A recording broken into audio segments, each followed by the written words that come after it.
On a frozen morning in Silver Ridge, an 8-year-old disabled girl named Emily, together with her loyal German Shepherd Rex, pushed open the door of a collapsed house and froze in shock. Inside, beneath broken beams and swirling dust, lay a veteran and a nurse, their hands bound, white foam spilling from their lips as life slipped away. That discovery would unravel a chain of secrets, betrayal, and courage, where people are forced to confront their own conscience. Before we dive into this unforgettable story of silent heroes, I'd love to know where you're watching from. Type your country in the comments, and if you believe that no soul should ever be left behind, hit subscribe so you never miss what comes next. Wishing you peace and kindness wherever you are. And the morning had barely broken over Silver Ridge, Oregon, when the world seemed frozen in a white silence.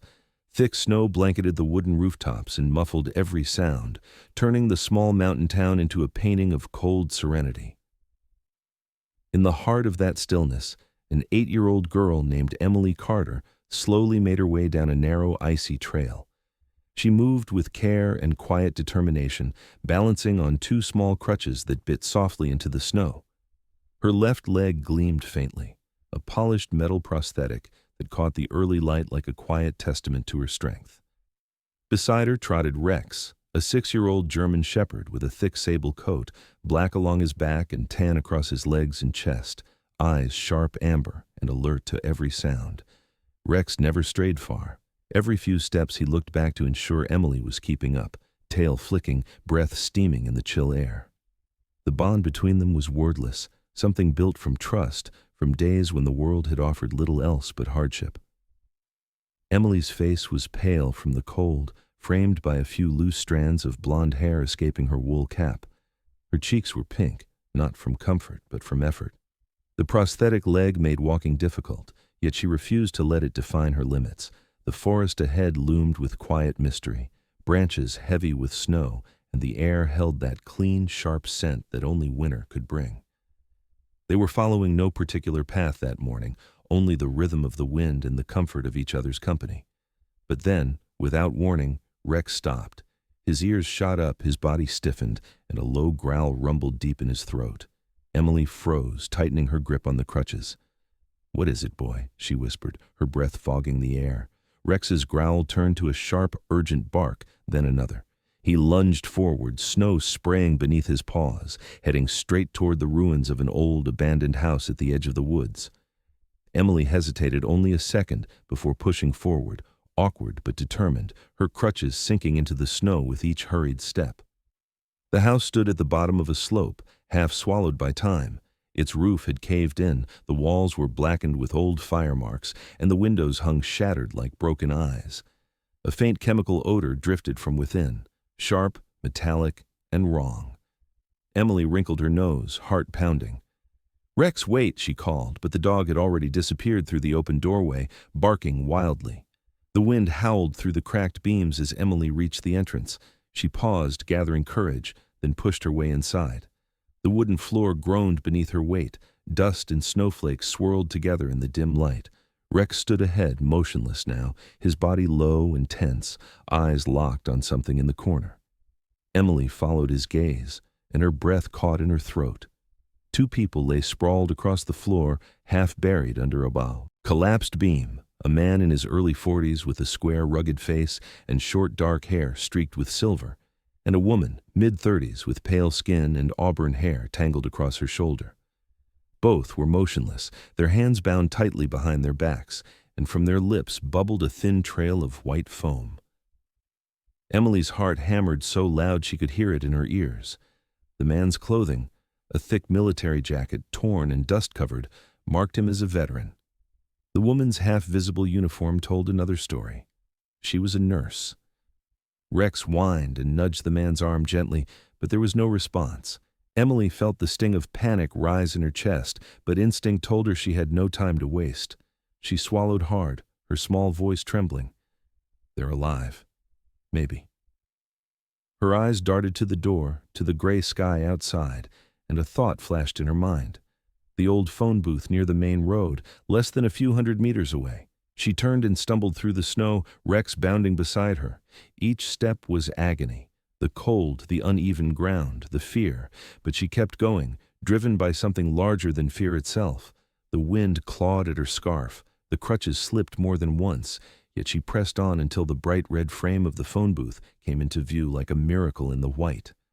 She pushed the door open, her fingers trembling as she lifted the receiver, the metal cool against her cheek. For a moment she almost forgot the number, but then it came. 911. The line clicked alive and a calm voice answered. "Emergency services, what's your location?" Emily's voice shook, but she forced herself to speak clearly. "This is Emily Carter. I found 2 people. They're tied up, they're not moving, and there's foam on their mouths. It's the old burnt house near the Silver Ridge quarry. Please, please come quick." The operator's tone sharpened instantly. "Stay where you are, sweetheart. Help is on the way. Don't go back inside. Do you understand?"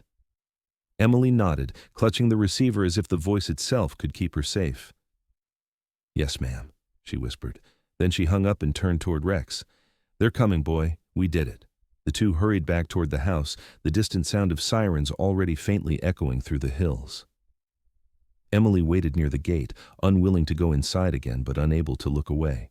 Her breath came in small clouds. Rex stood beside her, barking intermittently, as if urging the rescuers onward. Soon, the wail of emergency vehicles grew louder, cutting through the storm's endless hum. Officer David Hollis was the first to arrive, a man in his late 30s, tall with a weathered face and eyes that spoke of long nights on the job. He jumped from the patrol truck, his boots crunching the snow, and shouted, "Who called it in?" "I did," Emily answered, voice trembling but steady. Hollis blinked at the sight of her, a tiny girl leaning on crutches, her face pale against the wind. "You did good, kid," he said softly, before motioning to his team. "Let's move." 2 rescue workers followed him into the wreckage, flashlights cutting through the gloom. The sound of splintering wood and short commands filled the air as they pried open the doorway, pulled aside the debris, and freed the 2 bodies beneath. The man's chest rose shallowly. The woman's pulse fluttered weakly at her neck. "They're alive!" one of the rescuers shouted. Hollis knelt beside them, pressing his fingers to the man's throat, then looking toward Emily. "You saved their lives," he said, disbelief softening into gratitude. Emily didn't know what to say. She simply stared at the 2 strangers as the medics loaded them onto stretchers, their pale faces illuminated by the rotating red and blue lights. Snow swirled around them like ashes from another time. Rex whined softly and leaned against Emily's side, his warm fur brushing her coat. She rested one small hand on his head. The air smelled faintly of smoke and chemicals, of danger barely escaped. As the ambulances drove off, their sirens fading into the distance, Officer Hollis crouched beside her. "You're one brave kid," he said quietly. Emily looked up at him, her eyes reflecting the flicker of the lights. "I just didn't want them to die," she whispered. For a long moment the world stood still. The storm eased, the forest grew silent, and the old house behind them seemed to breathe out one last sigh before sinking back into its ruins. Hollis rose, tipping his hat against the wind. "Get this girl warm," he told one of the paramedics. Emily shook her head. "I'm okay," she said softly. "Just cold." Then she looked once more toward the place where the veteran and the nurse had lain, her young mind struggling to understand the weight of what she had just witnessed. As the paramedics guided her to the vehicle, Rex followed close, his tail low but his eyes bright. Emily looked out the window one last time before they drove away. The broken house stood alone, half hidden in the falling snow, a grave of secrets she couldn't yet name. But deep inside, she felt something new, something fierce and fragile all at once, the realization that even a small voice, if it called loud enough, could save a life. The storm had eased by morning, leaving the town of Silver Ridge wrapped in a dull gray quiet. The ambulance that had rushed through the night now sat idle in the hospital's loading bay, its red lights long faded, its windows smeared with frost. Inside Silver Ridge Medical Center, the smell of antiseptic hung heavy in the air. Nurses moved briskly through the hallways, their shoes whispering against the linoleum floors. Behind one closed door, 2 patients lay under dim fluorescent lights, a man and a woman whose survival had been nothing short of miraculous. The man, Jack Dawson, bore the weary frame of a soldier who had seen too much of the world, short dark hair streaked with silver, his face hardened but noble even in pain. Beside him, Clara Hayes, a nurse in her mid-30s, rested pale and still, her auburn hair fanned across the pillow like a burnished halo. Monitors hummed softly. An IV line trailed from Jack's arm, clear fluid dripping steadily. A doctor leaned over him, Dr. Mason Ellis, late 50s, lean and deliberate, his every movement weighted with precision. "The toxin's starting to thin out," Ellis murmured to a nurse. "But they're both lucky. Half a dose more and we'd be pulling sheets, not tubes." The nurse, a young woman with tired eyes, nodded wordlessly. Jack stirred faintly, his eyelids fluttering as the world returned in fragments. Cold air, the blinding snow, the girl's small voice calling for help. His throat burned when he tried to speak, but the doctor's hand was firm on his shoulder. "Easy, soldier," Ellis said quietly. "You're safe now." When Jack finally opened his eyes fully, he saw the gray ceiling first, then the faint silhouette of a nurse adjusting his drip. His voice was gravel when it came. "Where is she?" The doctor frowned. "Who?" Jack swallowed hard. "The other one, Clara." Ellis's expression softened. "She's alive, weak but stable. You both owe that little girl a lot." Jack let out a long, rough breath. Memory came back in flashes, the shadowed figure, the sudden sting in the air, Clara's warning cry before the world went black. "It wasn't an accident," he said hoarsely. Ellis nodded, already expecting it. "We know. The police want to speak with you when you're ready." By afternoon, the snowfall had turned to a soft drizzle tapping against the window. Officer David Hollis arrived, his heavy coat dripping water onto the hospital floor. He was in his early 40s, broad-shouldered, with a square jaw and a perpetual furrow between his brows. A man who had seen too much of humanity's worst and learned to meet it with quiet steadiness. He entered the room carrying a notepad and a steaming cup of black coffee, the kind that kept a man awake more from duty than taste. "Jack Dawson," he said, setting the cup down by the bed. "Silver Ridge PD. We pulled you out last night. I'd like to ask a few questions if you're up for it." Jack's throat was dry, but he nodded. "Go ahead." Hollis clicked his pen. "Can you tell me what you were doing out there?" For a moment, Jack only stared at the wall, the hum of machines filling the silence. "Investigating," he said finally. "The house used to be part of a military storage line, off the record since the late 90s. My team found traces of a compound we thought was destroyed years ago." He paused, looking toward Clara's bed. "She's a field nurse. Came along to collect samples, make sure I wasn't chasing ghosts." Hollis leaned forward slightly.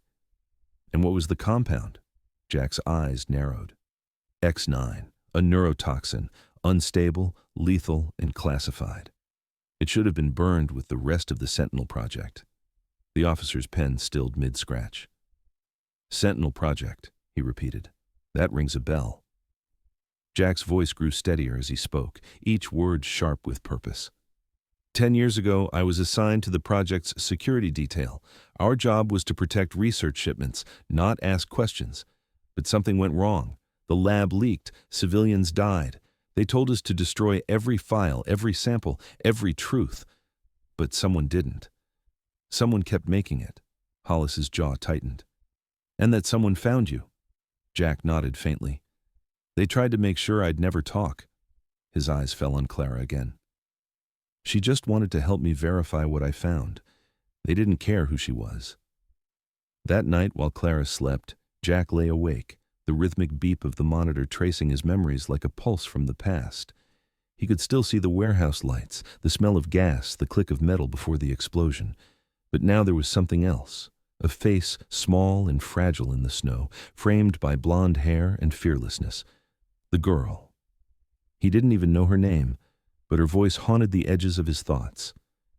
When the nurse came in to check his IV, he asked softly, "The child, the one who called for help, did she make it home safe?" The nurse smiled faintly. "Emily Carter, she's fine. Comes by every afternoon, actually." The next day, true to the nurse's words, Emily appeared at the doorway, her crutches tapping lightly against the tile, Rex padding close beside her.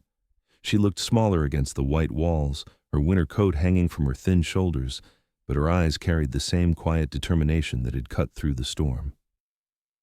Jack straightened weakly in bed as she approached. "You're the soldier," she said simply.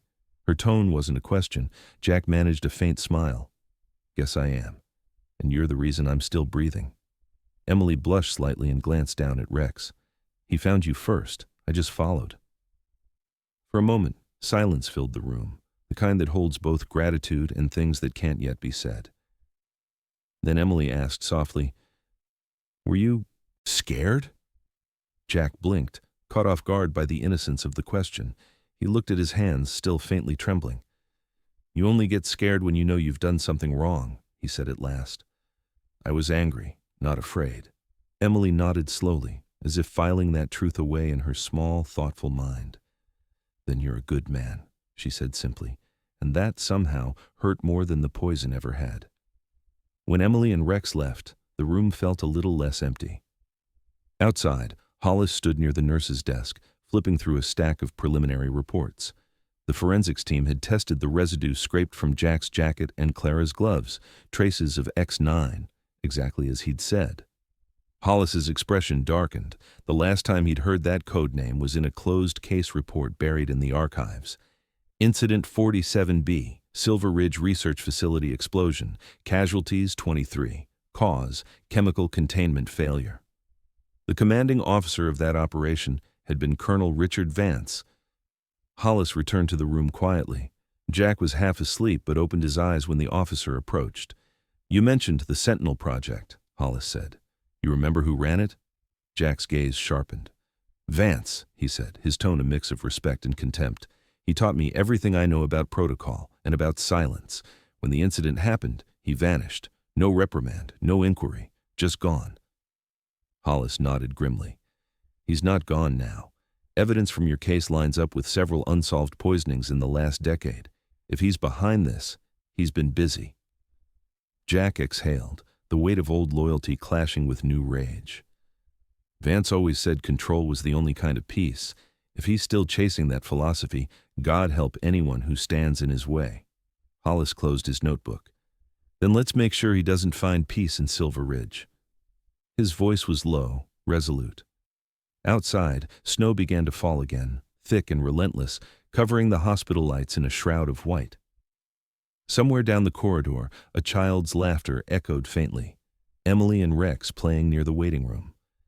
And for the first time since the explosion that had nearly taken his life, Jack Dawson allowed himself to believe that maybe, just maybe, goodness still had a chance to win. By the time the snow began to melt from the rooftops of Silver Ridge, the hospital's pale corridors had already forgotten the chaos of the weeks before. Jack Dawson's strength was slowly returning. The bandages came off, the stiffness faded, and the deep fatigue that haunted his eyes began to lift. He often sat by the wide window at the end of the hall, staring out at the frozen pines. Sometimes, a little girl with crutches would appear in the doorway, smiling shyly before stepping forward with the rhythmic tap of metal against tile. Emily Carter had made it her mission to check on him daily, Rex always padding faithfully beside her, his ears twitching at every sound. Jack had tried to protest the first few times, insisting she should be outside playing like other kids, but Emily's answer was simple and unshakable. "You were hurt because you tried to help people," she said once, adjusting her balance on her crutches. "So maybe now someone should help you." The logic silenced him. There was no argument to be made against the quiet certainty of her kindness. Soon, their visits became routine, Emily reading aloud from her favorite stories, while Rex rested his head on Jack's lap, the dog's slow breathing a reminder that peace, however brief, was still possible. Outside those walls, however, peace was fragile. Officer David Hollis spent long hours tracing the faint leads that linked Silver Ridge's abandoned homes to the old military supply lines. Maps covered the station's main board, dotted with red pins marking each deserted property around town. Clara Hayes, now well enough to walk, joined him on several investigations. She remembered flashes from the night of the attack, a flicker of a match, a low voice, and most vividly, the mark on the attacker's neck, a long, jagged scar that pulled when he turned his head. It was the kind of detail no training could erase, and when Hollis showed her a faded personnel file marked Vance, R, she froze. "That's him," she whispered. Jack returned to the station not as a suspect or victim, but as an ally. His military experience made him invaluable, and Hollis trusted his instincts more than most of his own men. The two pored over the records together late into the night. According to classified archives Jack accessed under his old credentials, the X9 compound had not just been stored, it had been tested. Dozens of old homes scattered across the outskirts of Silver Ridge matched the geographic data from the original test sites. What had once been a quiet mining town was, in truth, an unmarked laboratory for a project that had killed silently.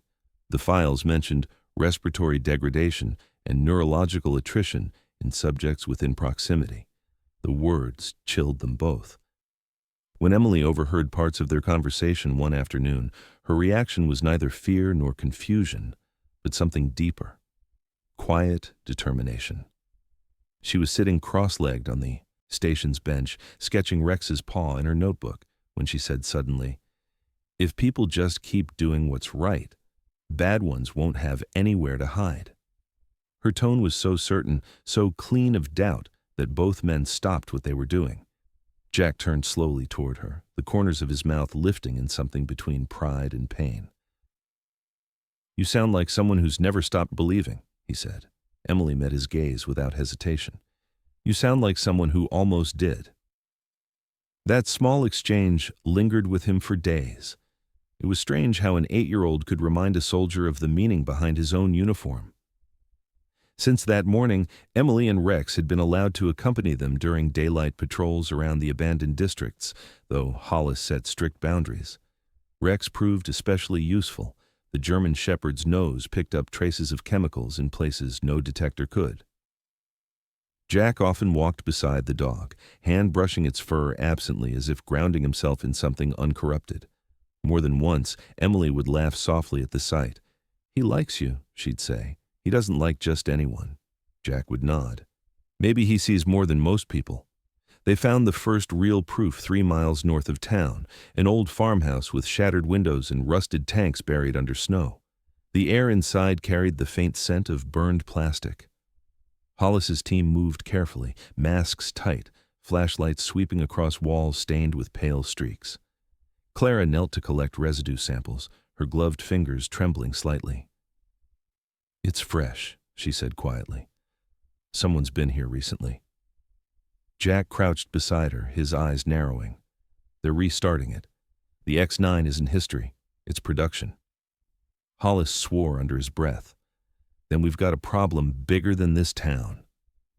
Over the next few days, reports trickled in from local clinics, rashes, breathing issues, tremors, all clustered near the same abandoned zones. Old miners, children, and even livestock showed signs of exposure. Hollis convened an emergency meeting at the precinct. Around the table sat Jack, Clara, and a handful of weary officers. Maps sprawled before them, red circles marking contamination sites. Jack's voice carried the room. "This isn't random. Vance's operation is controlled, precise. He's eliminating witnesses and rebuilding his network under our feet." Clara's eyes darkened. "And if he's doing it here, others are next."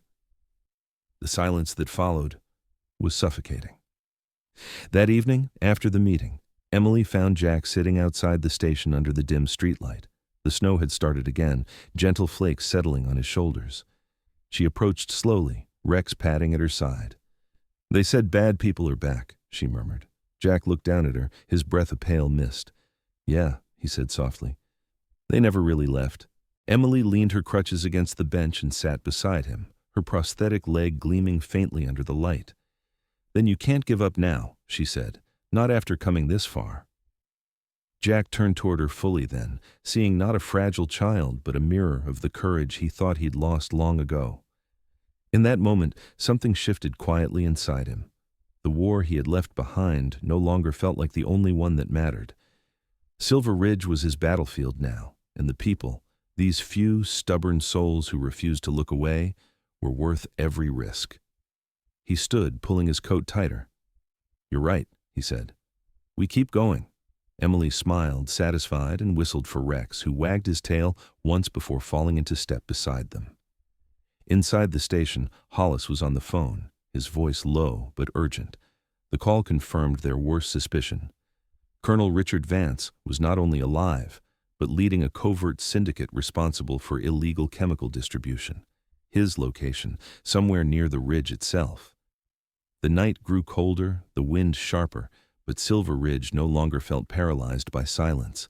The truth had begun to move, slow and unstoppable, through the veins of the town like thawing rivers.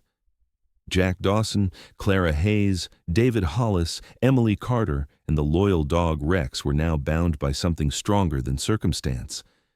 The shared understanding that doing what's right was never safe, but always necessary. Outside, the snow fell heavier, covering their tracks, but beneath it, resolve burned steady as light. Silver Ridge was still breathing, and for the first time in a long while, so was hope.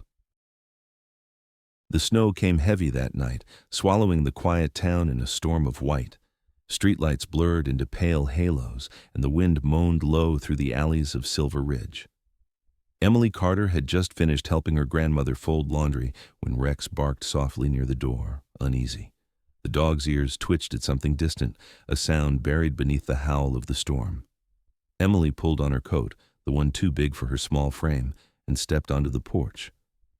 "It's just the wind," she whispered, but Rex growled again, muscles tensing. In the next heartbeat, a shadow moved across the snow, too fast, too deliberate. A van skidded from the corner, headlights slicing through the dark, and before she could scream, two men in black coats leapt out. Rex lunged first, his growl tearing through the night, but a man swung a baton, catching him across the side. Emily tried to run, one crutch slipping in the snow, the other clattering to the ground. A rough hand grabbed her shoulder, lifting her off balance. "Let me go," she cried, kicking with her prosthetic leg. But the men were silent. They shoved her into the van, slamming the door before Rex could recover. The sound of his furious barks echoed against the storm as the van roared away into the white void. The world became a blur of noise and fear, her breath fogging the air as she tried to make sense of it. They didn't blindfold her or tie her hands. They didn't have to. The message was clear. She wasn't being kidnapped for ransom. She was leverage. The van climbed higher into the mountains, the road twisting through pines buried in snow. Emily caught glimpses of rusted barrels and broken fences through the windows, the old industrial zone that had long been abandoned. The air smelled faintly of chemicals and burnt metal. When they stopped, one of the men dragged her out, not unkindly, but without a word. Ahead stood a dark warehouse, its roof sagging under the snow. Faded warning signs still clung to the doors. Hazardous materials. Keep out.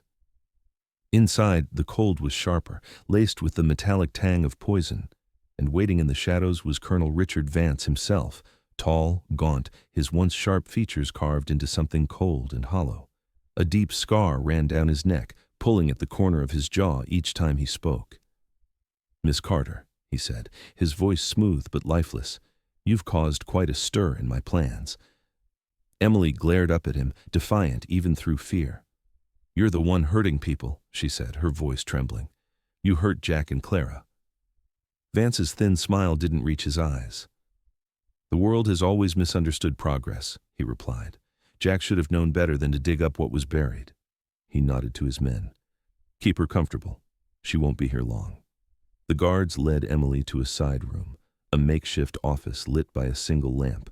There was a chair, a blanket, a bottle of water.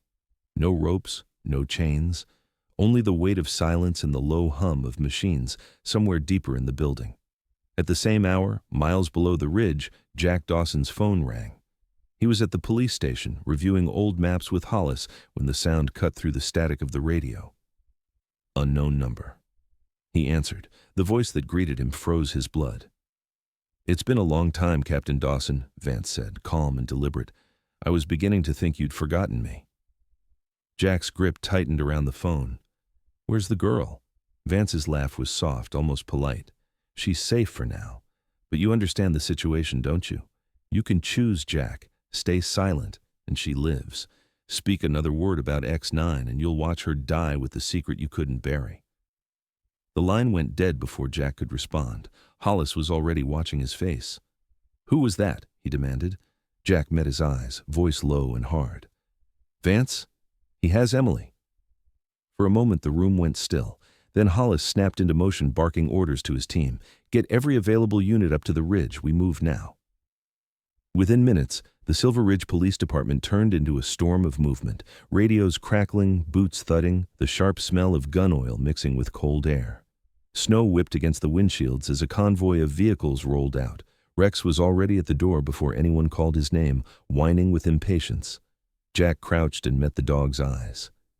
"Find her," he said quietly. "Find our girl." Rex barked once, sharp and certain, and bounded into the storm. They reached the foothills an hour later, the blizzard thick enough to blur sight to mere meters.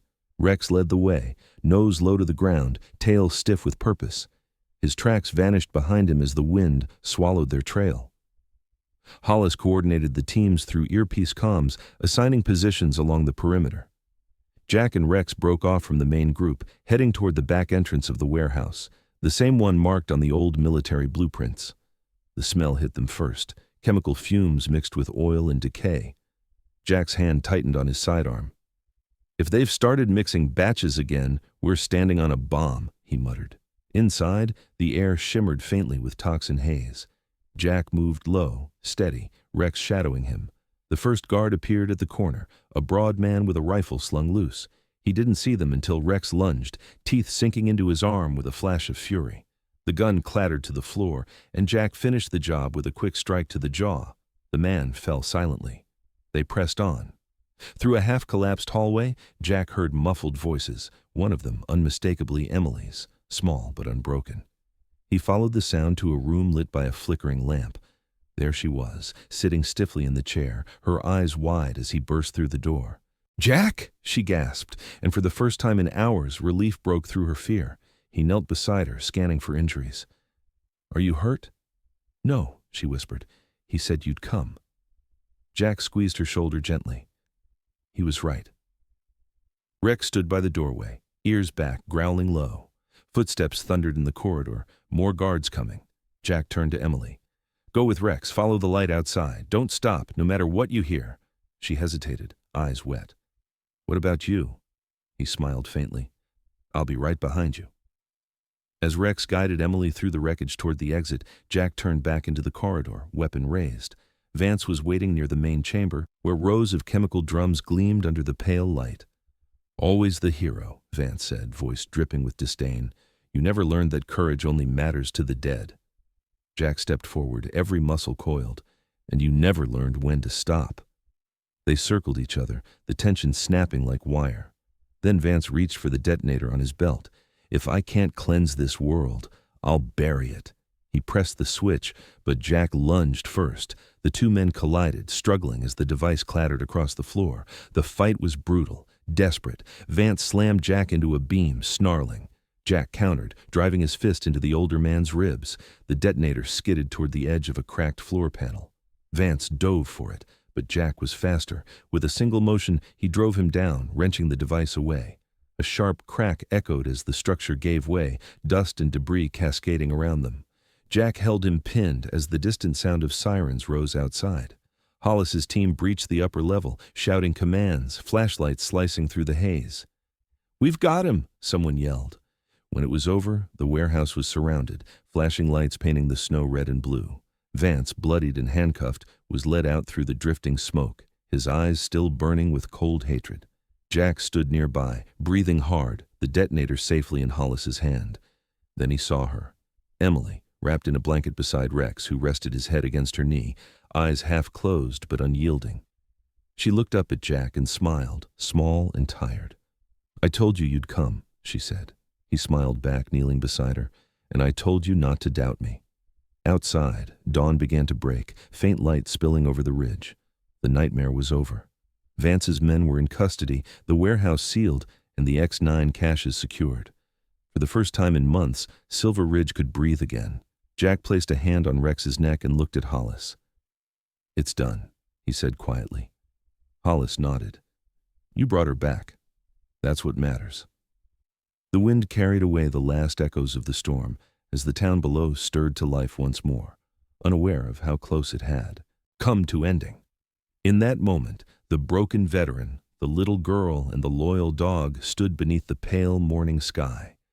Proof that even in the darkest cold, light still finds a way home.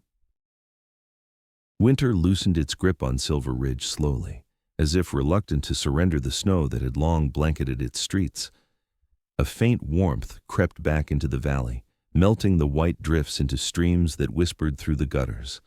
The town had survived something unspeakable, and in the quiet that followed, it began to breathe again. News of Colonel Richard Vance's arrest spread through the state within days, a name once buried in military archives now printed in bold across every newspaper. His crimes read like a history of betrayal, bioterrorism, murder, and the illegal recreation of X9. The trial was swift, the evidence undeniable.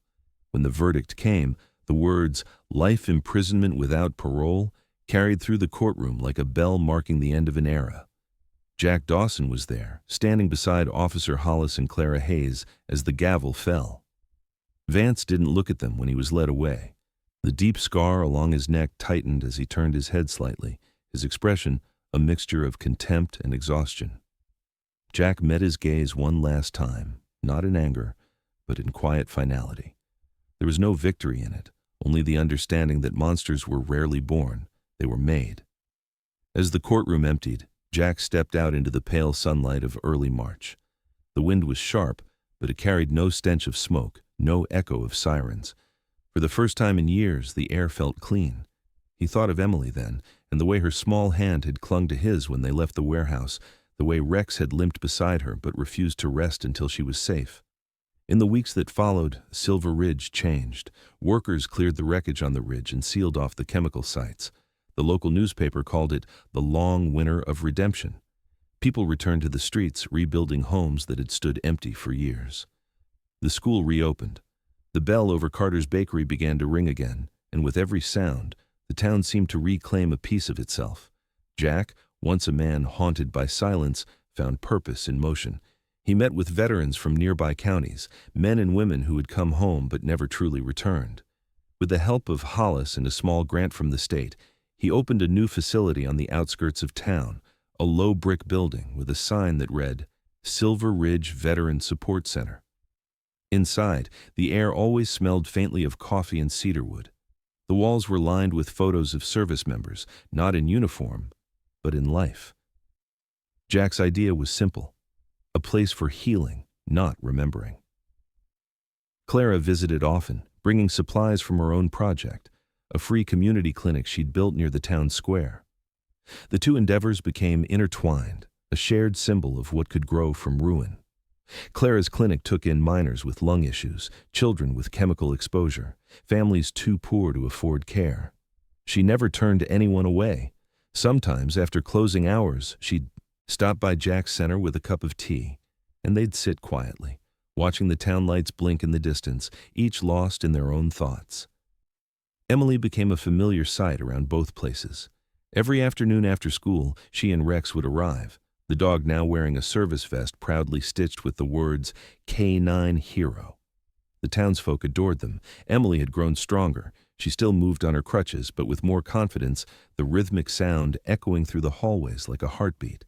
She would help Jack organize files, feed Rex treats under the desk, or read to the veterans during recovery sessions. To many of them, she was a reminder of everything they'd once fought for: innocence, courage, and the stubborn belief that good could still exist in a broken world. One morning, an envelope arrived at Jack's desk, bearing the seal of the state governor's office. Inside was an invitation, a public ceremony to honor those who had risked their lives to expose the X9 operation.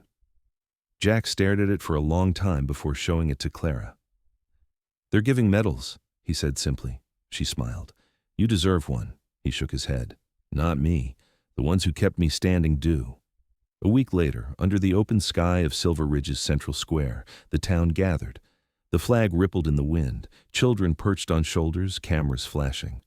On a raised platform stood Jack Dawson, Clara Hayes, Officer Hollis, and between them, Emily Carter with Rex sitting proudly at her feet. The mayor's voice trembled slightly as he spoke. In a time when fear silenced many, these few chose to act. Today, we recognize bravery not in rank or uniform, but in spirit. One by one, he handed out medals, the Silver Ridge Medal of Valor. Jack accepted his with quiet dignity, eyes lowered, the medal's cold weight more symbolic than celebratory. Clara's came next, then Hollis's. But when Emily's name was called, the crowd erupted. She walked carefully across the stage, her prosthetic leg gleaming in the sun. Rex trotted beside her, tail wagging, head held high. The medal hung heavy around her small neck, and for a moment the world seemed to pause, the veteran, the nurse, the child, and the dog standing together as proof that light could be reborn from the darkest corners.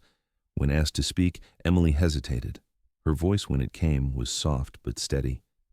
"If someone who's been hurt can still choose to do good," she said, pausing as wind brushed her hair, "then maybe there's still light left in the world." The words hung in the air, simple but powerful. The audience stood in silence before the applause began, slow at first, then swelling into a roar that carried across the square. Jack felt something tighten in his chest, something that might have been pride or perhaps something gentler, gratitude for the small miracle of being alive to hear her say it. After the ceremony, life didn't return to normal, it became better. The Veteran Center grew, expanding into programs for trauma recovery and animal therapy, inspired by the bond between Emily and Rex. Jack spent his days mentoring other soldiers, teaching them how to rebuild lives rather than regret them. Clara's clinic received new funding, allowing her to treat more patients free of charge.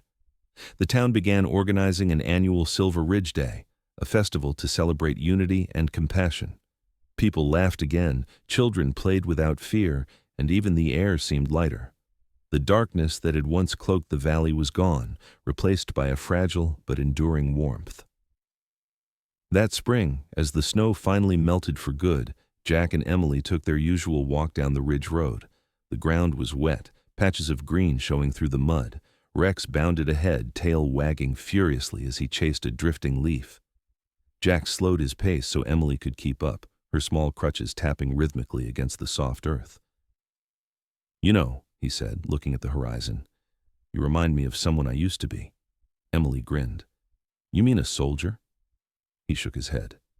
"No, someone who believed that kindness could change things." She smiled at that, sunlight glinting off her metal leg. "Then maybe you found him again." They stopped at the overlook where the town stretched below, rooftops gleaming in the afternoon sun. For a long moment, neither spoke. The wind carried the faint sound of the river, the hum of life continuing. Jack placed a hand on Emily's shoulder, his voice barely above a whisper. "Thank you for reminding me what matters." She looked up at him, eyes bright.